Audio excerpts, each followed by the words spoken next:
पिछले 2 वर्षों में हम सुनते आए हैं कि रिकॉर्ड बिजली उत्पादन क्षमता को नए संयंत्रों के रूप में जोड़ा गया है, लेकिन इसके बावजूद देश में बिजली की कमी एक आम समस्या है।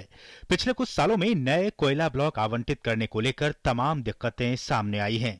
साथ ही आवंटित किए गए ब्लॉकों में से कई कोयला ब्लॉक उत्पादन शुरू करने में नाकामयाब रहे हैं, जिसके चलते बिजली उत्पादन के लिए जरूरी कोयले की उपलब्धता पर असर पड़ा है।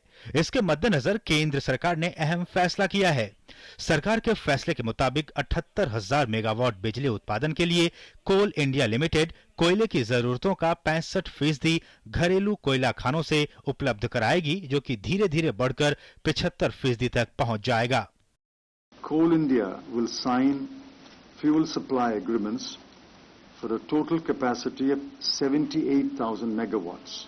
Taking into account the overall domestic availability and actual requirement, the FSAs that will be signed for domestic coal will be 65%, 65%, 67% and 75% of the annual contracted quantity for the remaining 4 years of the 12th five-year plan.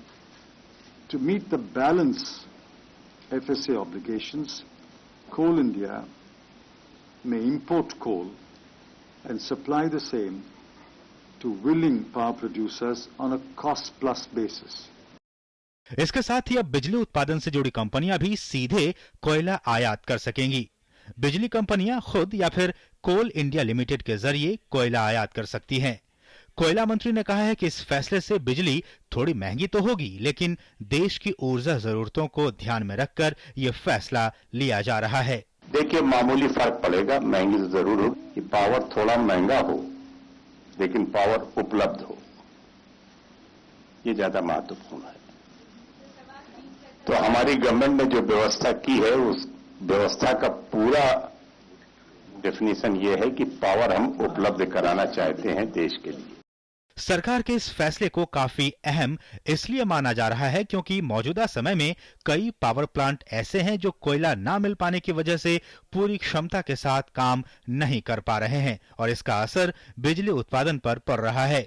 सरकार के फैसले से बिजली उत्पादन को अब बढ़ावा मिलेगा। शैलेंद्र मिश्रा की रिपोर्ट, डीडी न्यूज, दिल्ली।